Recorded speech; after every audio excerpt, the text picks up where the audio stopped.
آپ سن رہے ہیں حکایات و واقعات۔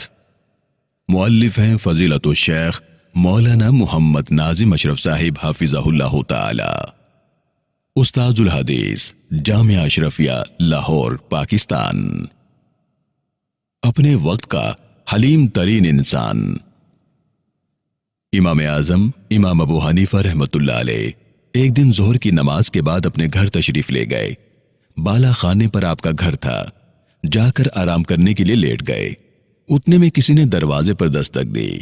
آپ اندازہ کیجئے، جو شخص ساری رات کا جاگا ہوا ہو اور سارا دن مصروف رہا ہو، اس وقت اس کی کیا کیفیت ہوگی۔ ایسے میں اگر کوئی شخص ملنے آ جائے تو کتنا ناگوار ہوتا ہے کہ یہ شخص بے وقت آ گیا۔ لیکن امام صاحب رحمت اللہ علیہ اٹھے، زینے سے نیچے اترے، دروازہ کھولا تو دیکھا کہ ایک صاحب کھڑے ہیں۔ امام صاحب رحمت اللہ علیہ نے اس سے پوچھا کہ کیسے آنا ہوا۔ اس نے کہا کہ حضرت ایک مسئلہ معلوم کرنا ہے۔ دیکھیے، اول تو امام صاحب رحمت اللہ علیہ جب مسائل بتانے کے لیے بیٹھے تھے وہاں آ کر تو مسئلہ پوچھا نہیں، اب بے وقت پریشان کرنے کے لیے آ گئے۔ لیکن امام صاحب نے اس کو کچھ نہیں کہا، بلکہ فرمایا، اچھا بھائی، کیا مسئلہ معلوم کرنا چاہتے ہو؟ اس نے کہا کہ امام صاحب کیا بتاؤں، جب میں آ رہا تھا تو اس وقت مجھے مسئلہ معلوم تھا کہ کیا معلوم کرنا ہے، لیکن اچانک میرے دل سے، میرے دماغ سے وہ مسئلہ محو ہو گیا، یعنی میں بھول گیا ہوں۔ امام صاحب رحمت اللہ علیہ نے فرمایا، اچھا کوئی بات نہیں، جب یاد آ جائے تو پوچھ لینا۔ آپ نے اسے برا بھلا نہیں کہا، نہ اس کو ڈانٹا، بلکہ خاموشی سے واپس اوپر تشریف لے گئے۔ ابھی جا کر بستر پر لیٹے ہی تھے کہ دوبارہ دروازے پر دستک ہوئی۔ آپ اٹھ کر نیچے تشریف لائے، دروازہ کھولا تو دیکھا وہی شخص کھڑا ہے۔ آپ نے پوچھا کیا بات ہے؟ اس نے کہا کہ ابھی تک تو یاد تھا، مگر جب آپ آدھی سیڑھیوں تک پہنچے تو میں وہ مسئلہ دوبارہ بھول گیا ہوں۔ اگر ایک عام آدمی ہوتا تو اس کے لیے اشتعال کا کیا عالم ہوتا، مگر امام صاحب رحمت اللہ علیہ اپنے نفس کو مٹا چکے تھے۔ امام صاحب نے فرمایا، اچھا بھائی کوئی بات نہیں، جب یاد آ جائے تو پوچھ لینا۔ یہ کہہ کر واپس چلے گئے اور جا کر بستر پر لیٹ گئے۔ ابھی لیٹے ہی تھے کہ تیسری بار پھر دروازے پر دستک ہوئی۔ آپ نیچے تشریف لائے، دروازہ کھولا تو دیکھا کہ وہی شخص کھڑا ہے۔ اس نے کہا کہ حضرت مسئلہ مجھے یاد آ گیا۔ امام صاحب رحمہ اللہ نے پوچھا کہ کیا مسئلہ ہے؟ اس نے کہا کہ امام صاحب یہ مسئلہ معلوم کرنا چاہتا ہوں کہ انسان کی نجاست یعنی فضلہ، اس کا ذائقہ کڑوا ہوتا ہے یا میٹھا؟